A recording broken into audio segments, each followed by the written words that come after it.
Poses. Welcome to the New York Times podcast, your Christ on the arm, a gnarly baby of music, news, and criticism. I am your host, John Caramonica.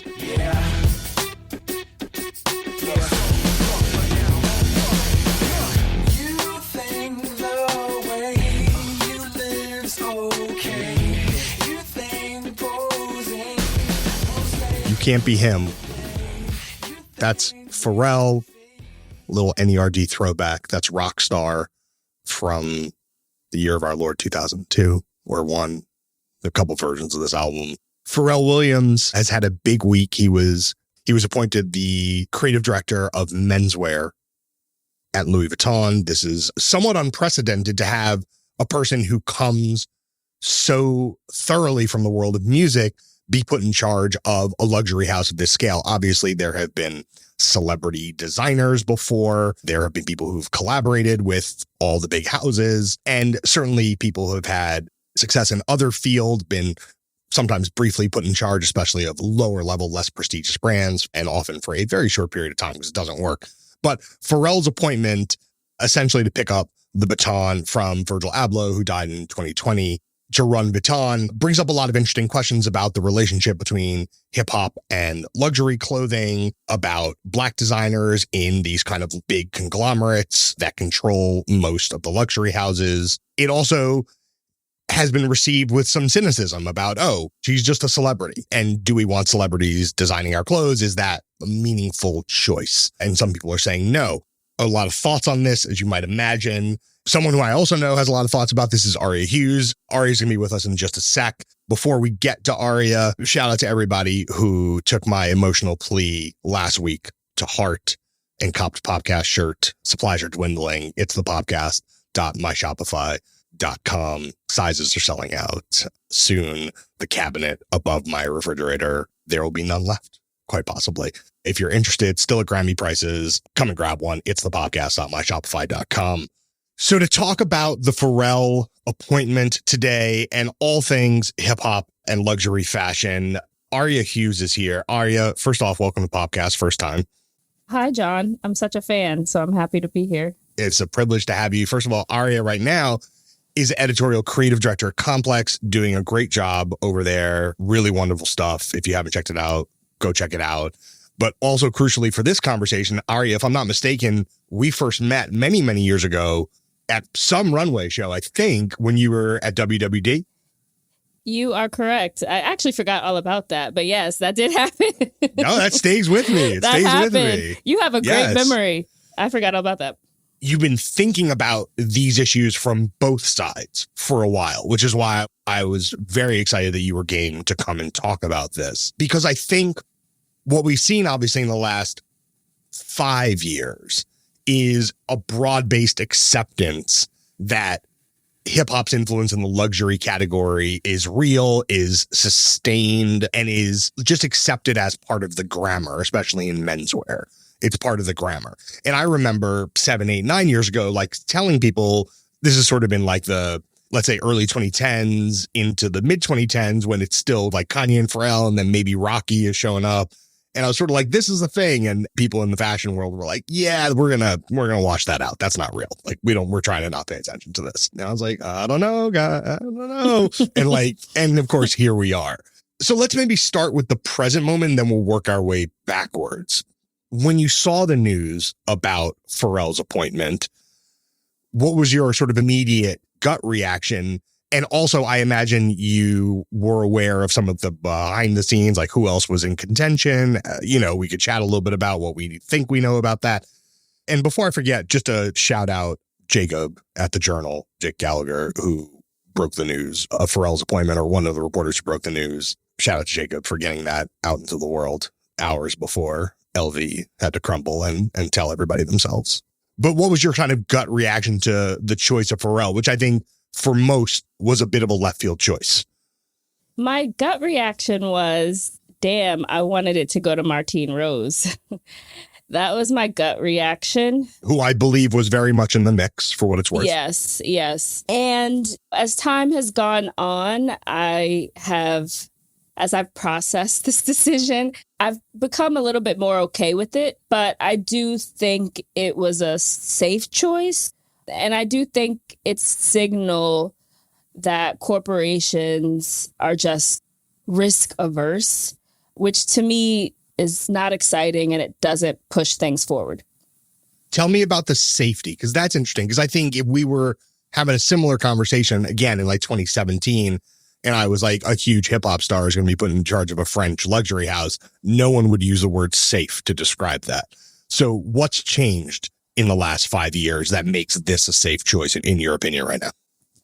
Well, I think in general, aside from the cultural climate changing with luxury brands being more accepting of hip hop, Pharrell's just safe. He's attractive. He's stylish. He isn't incredibly vocal about all of his beliefs and opinions. And I think that's on purpose. He's able to slip in and out a multitude of brands without it feeling inauthentic in the same way that others might do it. He's very well versed in the luxury space. LVMH knows it's going to get someone who's going to make incredible accessories.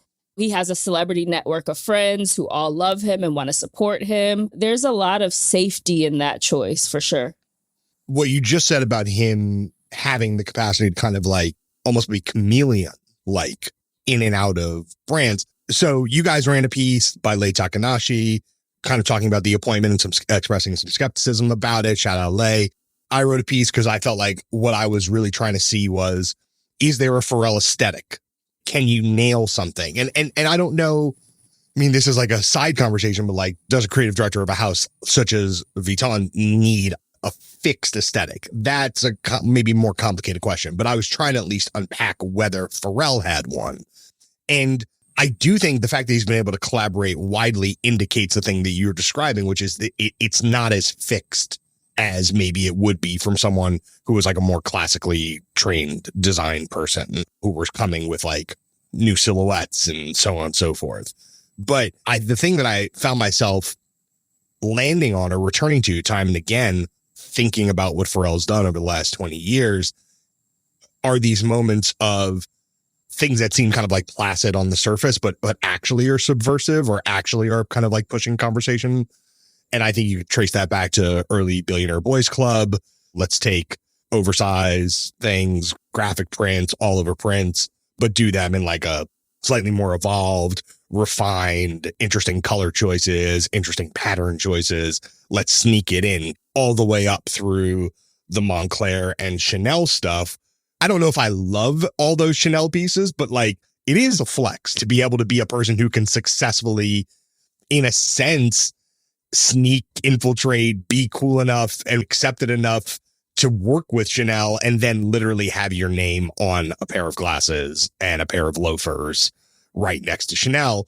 That's something that I don't know who else in this space could have ever achieved.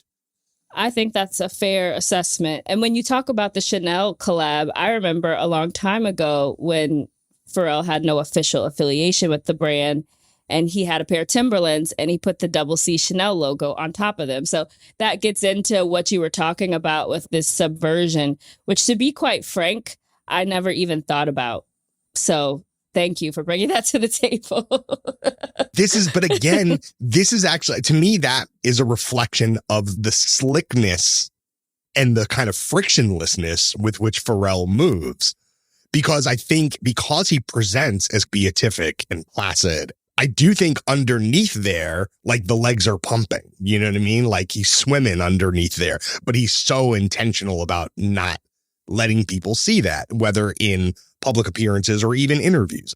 I've interviewed Pharrell a bunch. You know, you hope you get under the surface, but it's also, it could be a challenge because I think he decided at some point, maybe in the mid 2000s, I'm just going to put my hands in the prayer pose and be grateful and be thankful. And that's all anyone's really going to get from me. Not the prayer pose. Yes, humble Pharrell is a thing, and sometimes it's annoying. But anyways, go ahead. But then, okay, but did you see the video that he put up the other day with Nigo, where he was like, everybody step out of the way this year? Do you know what rhymes with 2023? Money, money tree. that doesn't actually rhyme, but like we'll let it slide, I guess. But you saw that. I did see that. And quite frankly, I was like happy. I was like, yay, some energy.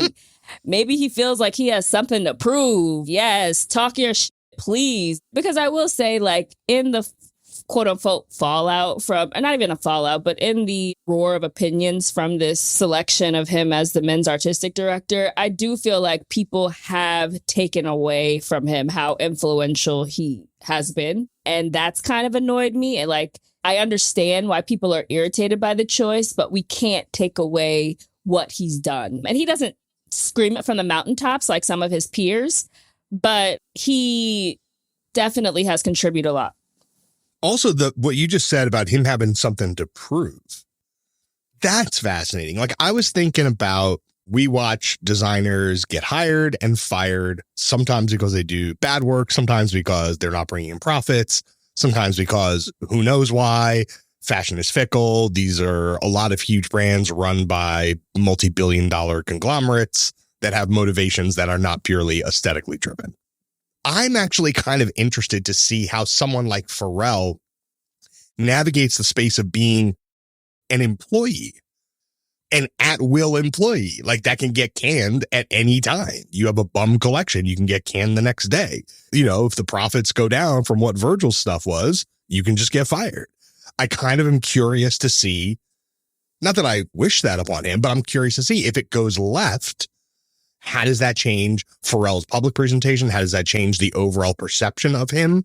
Pharrell's been writing his own tickets for 20 years at this point, more or less, because he makes the music. This is a different thing. You are making the clothes in some form, but on somebody else's dime. To me, there's some like beauty in the fact that he doesn't need this position. Whereas like some of the designers, and I guess nobody needs this position, but Pharrell's some people have been annoyed that Pharrell hasn't been toiling away in an atelier. Yeah. Exactly. Thank you. We all know he's been toiling away in his own way, whether it's at a soundboard or whatever. But I think there's like some beauty in like, he doesn't need this position. He's very wealthy. Quite frankly, it seems like Pharrell is operating his own mini LVMH. Once again, I don't think he talks about it a lot, but he's a very savvy businessman. I mean, he has a skincare line. He has BBC ice cream. He's involved in Bionic Yarn. Like, he has a hotel that he's invested in Miami. So I think there's something really like freeing about him being put in that position. And quite frankly, it not being a huge deal if he's fired. Although he's never, to our knowledge, been fired from anything in life. Right. Right, exactly. Okay, so let's talk about that work that he's been putting in. Because I do think if we're going to take seriously the idea that he's in charge and he's making decisions, which I do take that seriously, what are the bona fides? What are the things that he's done that actually could potentially reveal his approach to a job like this? So let's take it back 20 years. Look, I think I first interviewed Pharrell in like 2001. Jesus. Oh, God. Geriatric. Long time ago, right? But Pharrell was like fresh then, presentationally, cool, well-dressed, interesting aesthetic perspective, always. And obviously, just because you know how to wear clothes doesn't mean you know how to make them. But this is something I was thinking about a lot, especially in contemporary menswear. When you think of the success of Virgil, you think of the success of Demna, and maybe to that point, the lack of success of some other folks in that space who are struggling, maybe like a Kim Jones, even like a Matthew Williams to a certain degree. What's happening is the people who are thriving are very tuned in to like what feels like to me generational shifts in who is interested in luxury, who has money to spend on luxury, who is wearing luxury. That seems to be as key of a tool as I know how to cut a pant, or like I understand the mechanics. But it's like there's people who do that. But let's think about Pharrell's relationship to luxury and also, frankly, to hip hop style dating back 20 years. Always interested in Japanese stuff very early. Relationship with Jacob Arabo, Jacob the jeweler, taking the jewelry phenomenon of the mid to late 90s into the early 2000s and saying, you know what? I'm going to explode this. I'm going to make it into caricature. I'm going to make it into something that's essentially comic, but also is so expensive and it's such a flex that even your biggest, baddest chain of the old type can't even hold a candle to my LOL chain, basically. Yeah.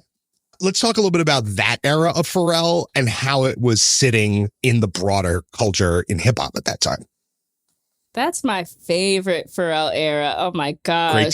Great time. There's just like this ostentation that feels like it's been lost within hip hop, or just feels like nobody's been innovating on it. And I think Pharrell, that's kind of what drew me to him initially, is that you have this attractive guy who also makes music that I love, who is taking these codes from the past and flipping them and making them better, and like presenting hip hop aesthetics in the way in which I fell in love with them. Like, I fell in love with the ostentation, the furs, the diamonds, and he's doing it in his own way that isn't literal. And it's like through his very specific lens. Oh my God, when Pharrell carried like the beautiful purple crocodile Birkin bag. Oh, that was a huge moment for me. Yeah. Crazy bag. Yes. Crazy bag. This desire to be seen, this desire to be heard, this desire to express yourselves in every way imaginable, I think is something that he pushed forward. And he did it in a way that hadn't really been done before. As you said, infusing it with skate references, infusing it with these like dandy references at sometimes, infusing it with just straight luxury. And I think it did allow folks coming up under him to feel like they were allowed to do that too. And you see that with Tyler. We've seen that with Travis Scott when he was carrying a Birkin. We see that with Kanye. We've seen that with Virgil, and just people being comfortable with expressing themselves beyond what like the signature look of hip hop was during the 90s and the 2000s. And also that era, the pre-Pharrell era, like when we're thinking of signature pieces of that era, look, obviously there's some distinction between West Coast and LA style and New York style and Southern style. Like there's little micro differences, but in the big picture, I would say that there was like relatively narrow category of stuff that we now think of as defining hip hop style pieces of the 90s, because there were not intentional clothes being made for that marketplace, unless you're thinking of like Cross Colors, Karl Kani and stuff like that. Mostly it's re-envisioning what workwear could be. And it's not really until the 2000s that you start having dedicated streetwear brands, you know, your Sean Johns, Rockawares, obviously Fubu's in this conversation. But basically, Pharrell really was the first person who I felt was like, I can take my reference points from elsewhere. Or at least I see everybody wearing hoodies, but I bet I can get a crazier hoodie in Japan. And that to me was such a bold shift because it felt like it was informed by everything that he grew up on, but he had a knowledge base that allowed him to version upon it in a totally original way. Completely. And frankly, he opened up a whole new spectrum for everybody. Okay, we're going to hold that thought for a second. We're going to take a quick break. If you have ever wondered, can Pharrell make a big tent product that will be loved by millions, if not billions of people, rather than just big connoisseur hits? Although obviously Pharrell's a very popular producer, but if you ever wondered, does he have the biggest tent in mind? Well, I present to you what may actually stand the test of time as the definitive Pharrell song, even if maybe that is not the song that he would like it to be. But this is Happy. We will be back in a minute. It might seem crazy what I'm about to say. Sunshine, she's here, you can take a break.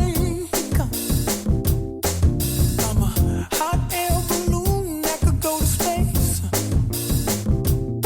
With the air, like I don't care, baby, by the way.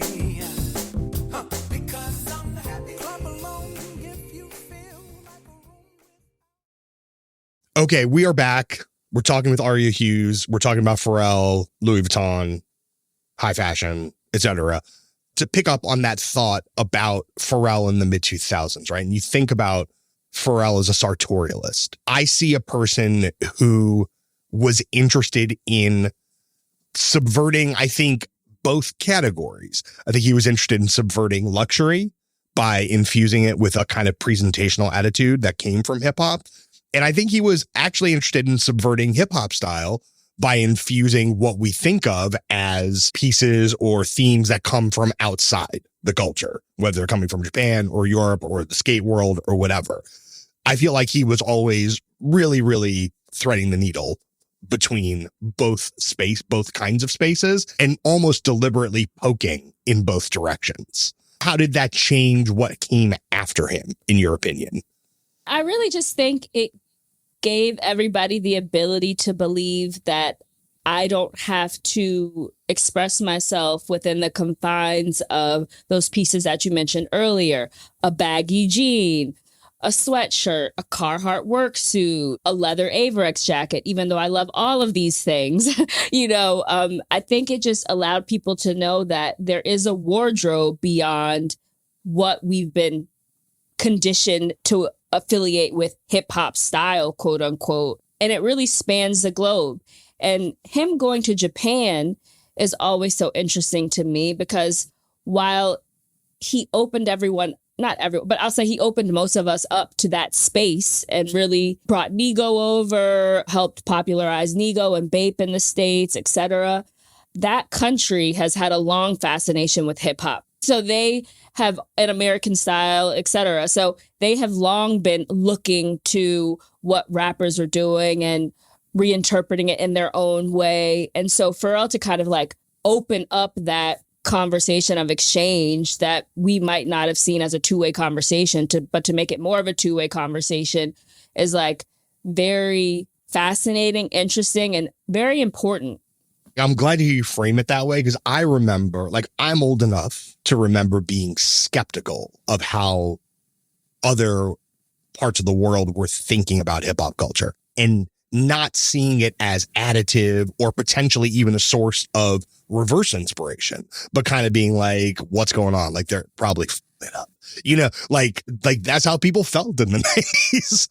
There was this intense possessiveness about the culture, and you just sort of like a little like head scratch. But I agree, like Pharrell going to Japan, taking influence and re-importing it is so important in the bigger picture of the global conversation of hip hop, something that we take completely for granted now, but was in no way a guarantee or standard 20 years ago. Like him and Kanye both are responsible in different ways for changing the rhythms of that conversation.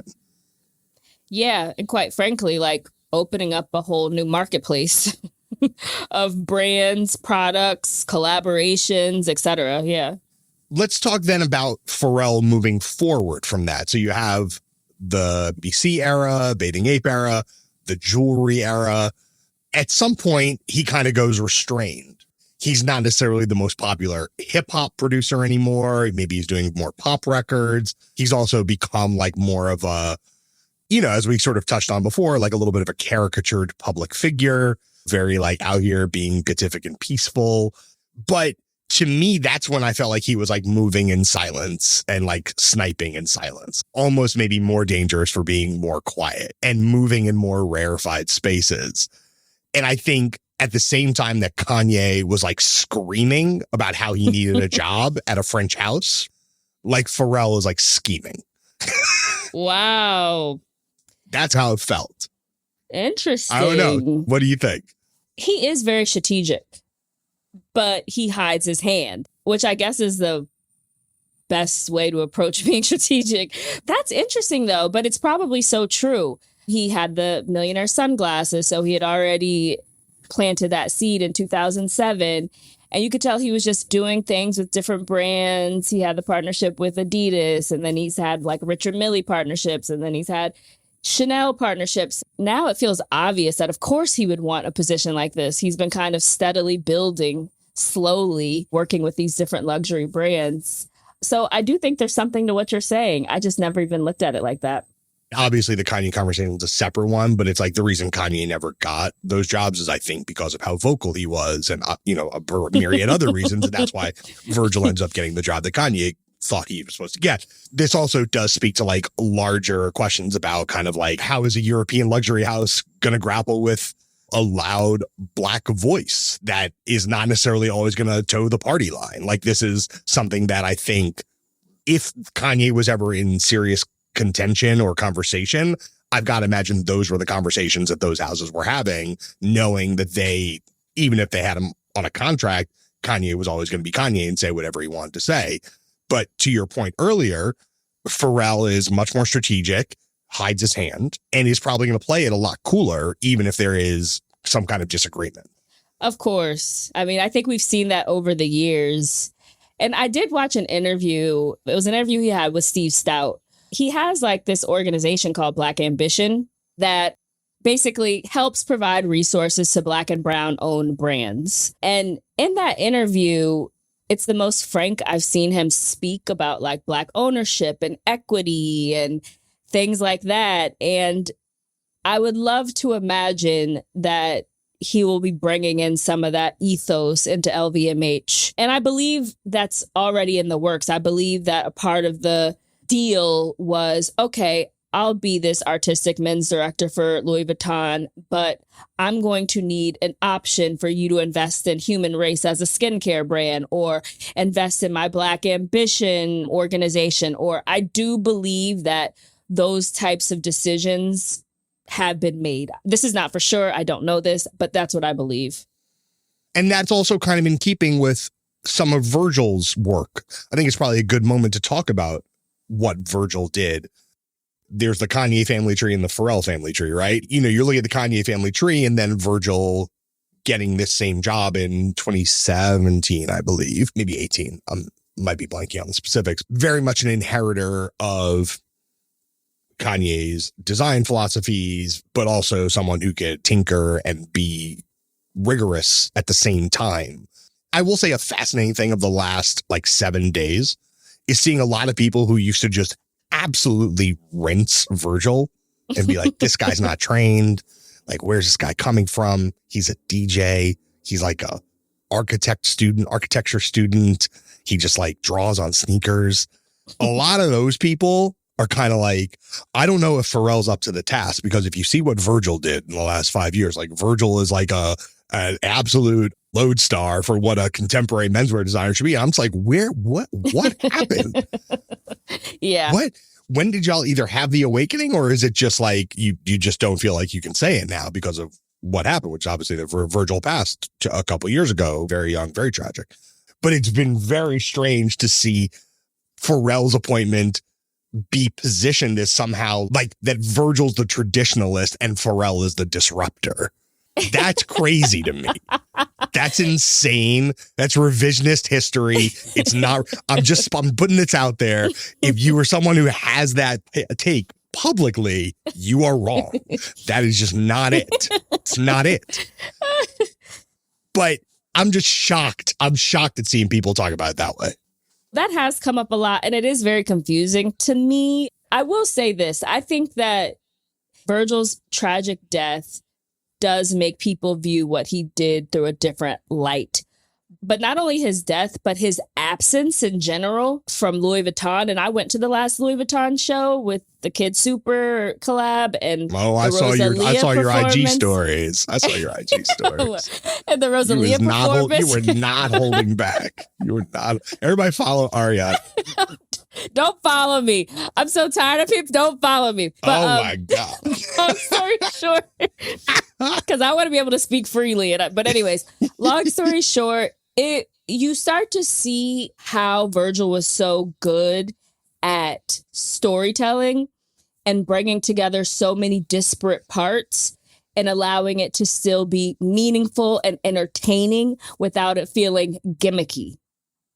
So I think we miss that, and we might believe, even if you didn't initially agree with Virgil being named men's artistic director of Louis Vuitton, you saw the work that went in and you understand how much he contributed in his absence. So the hope is that Pharrell gets to Louis Vuitton and he doesn't just give us a Rosalia concert with bright accessories. Is the Pharrell appointment, and maybe underneath this question is the not appointing of like a Martine Rose or someone like that. And I think, just of some of the people in that conversation, I think Martine Rose, Colm from Kid Super, maybe Grace Wales Bonner was in this conversation. But the appointment of Pharrell, I think it's a little bit of a sleight of hand, because to me, it's optically a connection and a handshake with the hip hop community. But I don't know if Pharrell's personal style or the work that he's done is what I think of as the center of hip hop style for the last 10 years or 15 years. It's forward thinking, it's pushing the conversation, but it may not always have been at the center, and always feels like a little bit of a pushback or a response to the bigger trend. I feel like he's always trying to be like one step ahead or a couple steps ahead. And so I wonder if that allows LV to have it both ways, where it's like, optically, we got a big star. Everybody loves him. But maybe he's going to do something that's not exactly the thing that Virgil was doing. I think also what this shows is, which I'm very excited about, is that like Black culture, Black art, Black aesthetic, we come in multitudes, and what Virgil did is not going to be exactly what Pharrell does. For me, when I look at Pharrell, it's just hard for me not to see elements of hip hop.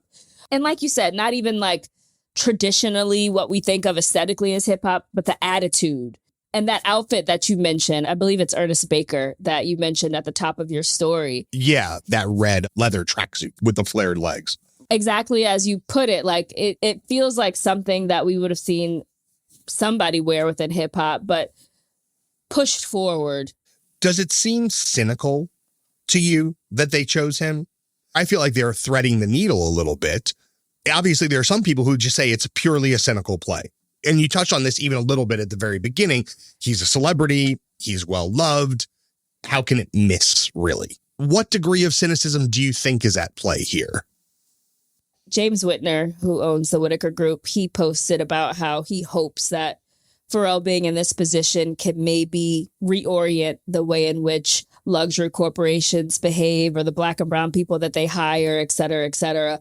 I am looking at it from an optimistic point of view on this particular day. I do think it does set a precedent for Black and brown designers that the way we see you of value is if you come with a huge celebrity network and you've already collaborated with 20 other luxury brands and you already are worth almost $100 million. So I do think it sets a precedent, and it's a sad precedent. And when I look at LVMH, outside of Virgil, they own all of Off-White, and now they have this partnership with Pharrell, and maybe outside of their LVMH awards program, I forget what it's called, but where they give young designers certain amount of awards. There just are no Black and brown designers in positions of power, from what I can tell. And I think that's a problem. And I do hope that's something that Pharrell thinks about. I have a feeling, a suspicion, and maybe I'll be wrong, but it's fine. I have a feeling that he's going to really impress people. He also is a good collaborator. So I think that he knows how to work with various people. I do believe he'll bring various people in to help out with the collection. And he had the foresight to know that Cactus Plant Flea Market was cool. He had the foresight to know that Bape was cool. Shout out Cynthia. Yes, exactly. So I think that he's definitely a tastemaker. He's like a collaborator. I think he's also a really good listener. And I believe all of those things really help contribute to someone creating like an exciting collection. So that's what I hope. We'll see. Does this mean Tyler gets a job like this 5 to 10 years from now? Does Rocky get a job like this 5 to 10 years from now? Like, I know Pharrell's work ethic is like very intense. I don't pretend to know what like Rocky's work ethic is. So I think Tyler's work ethic is very intense too. But does that door feel open to you now? And if so, is that a good thing, or is that also potentially a liability for the more classically came up through Central St. Martin's designing clothes since they were 12 years old and now just showing up to the party and being like, damn, I have to be a famous musician in order to get one of these jobs? I do think that's a possibility. I think these artists are going to want more. You know, I saw today Rocky went to the Gucci show, and he looked amazing. And clearly Gucci feels like it's important to have Rocky at his show, especially post like Alessandro leaving. And so they clearly see the value in these artists. And I do believe that, and it's already started to happen, but they're going to want more. They're going to say like, hey, if you want me to participate in this brand as a face or whatever, I want a bigger stake. So I believe that will happen. And look, I think we live in a new world. And somebody mentioned this before, and that the past 2 Louis Vuitton shows that I've gone to have shown what post Virgil, one had Kendrick performing, the other had Rosalia performing. These companies really want to be like entertainment companies in a way. And I think they're viewing the Louis Vuitton brand as that. And I think Virgil helped usher in that. But I do hope that we have a thing called balance, where we can balance out these tastemakers, celebrities who hopefully will make really great clothes and pieces that people want, with trained designers who are incredibly thoughtful. And like, I think of Grace Wells Bonner, I would love to see what she would do at a larger luxury house. But there's also this one thing I want to bring up that hasn't been brought up. I also want Black designers to be able to continue to invest in their own brands, because to me, it seems like as soon as you're like kind of usurped by that LVMH umbrella, your brand becomes an afterthought in many ways. I'm seeing Jonathan Anderson is doing a really great job of that with Loewe and JW Anderson, and still maintaining both of those in a really great way. But I was at a Grace Wells Bonner talk at Nordstrom a couple weeks ago, and she clearly wants to build her own institution. She wants to build this long-lasting brand, and we haven't really been able to see that. And I know that help from LVMH could help these designers get to that. But I'm also just like, let's pivot from focusing on LVMH and how are we building up independent resources to help Black and brown designers build institutions. Do you think that they, in essence, are going to have to do the old Hollywood model, like one for them, one for me? Like, is the path that you're seeing getting with a Kering, with an LVMH, but as part of that partnership, say, yes, I will design such and such for you, but you have to invest in my standalone brand? Is that feel like the path that's being made available right now? Well, that's typically what the path has been. Like, if you look at Marc Jacobs, you know, LVMH brought him in and they said, look, your brand's not doing well, we'll underwrite it and bring it in. Same with Donna Karan. But you also see sometimes that just doesn't work out as seamlessly as we would like for it to work out. So, yeah. I think that would be ideal if Grace Bonner joins LVMH, and then they also, as designing Dior, I'll say, because I think she'd be excellent at men's Dior. And they say, yeah, we'd like to also invest in your line. That's really ideal. But I think even though you have that engine, your priority probably is still going to be Dior. And that's probably also the company's priority as well. Yeah, and they will let you know that, I'm sure. Exactly. They will remind you. Yeah. Process the information. You said you feel optimistic, like you're holding out some optimism. I am. You still feel that way. I do. I feel like after just thinking about it a little bit more, after thinking about how Pharrell kind of navigates this industry, I was listening to something and somebody called him a shark, which isn't a term that you would typically associate with him. But I agree. He is a shark. And I do believe he's going to navigate this in a way that benefits himself. I just also hope that he navigates it in a way that has some trickle down effect for Black and brown designers. And then what about the bigger conversation about the intersection between hip hop and luxury? Let's think about that, because my anxiety is that 5 years from now or 10 years from now, there will be some kind of institutional rejection of these aesthetics, these designers, even these celebrities. If you think of the celebrities who sat front row 5 to 10 years ago, they're probably from totally different scenes, different worlds. Is this something that if you are a brand or a house as big as Vuitton, is there a future where this is disposable? That stresses me out. I think it already is to them in a way. To be honest, I thought it was really interesting what happened with Demna and Balenciaga. And Kanye and his associations with Balenciaga. And I think that they will do whatever it takes to protect their bottom line if said entity becomes like a risk to them. So I already think they view it as disposable, to be honest. But I think it's about how we utilize our opportunities while we have them and understand that they view this as disposable. So get out of it what we can and then move on or hopefully get some investment. I don't know.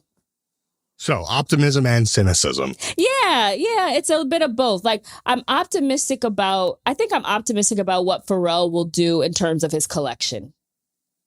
And I'd like to believe that he is going to try to shift some things internally to benefit marginalized people.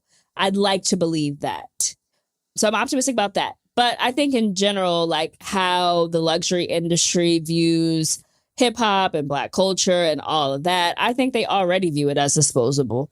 Well, it's going to be a fascinating few years. I mean, honestly, the Virgil era was already fascinating, even in terms of seeing how people who were not on board decided to get very heavy on board. Numbers talk, and Virgil did really well. So, well, Aria, I appreciate you coming through and talking all this game with us. Always a pleasure. And I'm sorry if people follow you on Instagram now. Please forgive me for that. Y'all can follow me, but don't be mad when you read what I write. That's right. That's how I feel too. Y'all can follow me. Exactly. It's this. I write what I write. You write what you write. I write what I write. Exactly. That is our show. Listen to every podcast ever at nytimes.com/podcast. Get the t-shirts. It's the podcast.myshopify.com. Get on the Discord or the Facebook group, tinyurl.com/podcast Discord/podcast Facebook. Subscribe to podcast anywhere you get your audio content, Apple, Spotify. Email us podcast@nytimes.com, especially if you care about fashion. I'm curious to hear from you. Our producer, as always, is Pedro Rosado from Headstepper Media. We will be back next week. Let's go out with a little OG Pharrell crooning. This is Frontin'. Don't wanna sound full of myself a room, but you ain't looking at no other dudes, cause you love me. I'm sorry, baby. So sexy. So you think about a chance. You find yourself trying to do my dance, maybe cause you love me.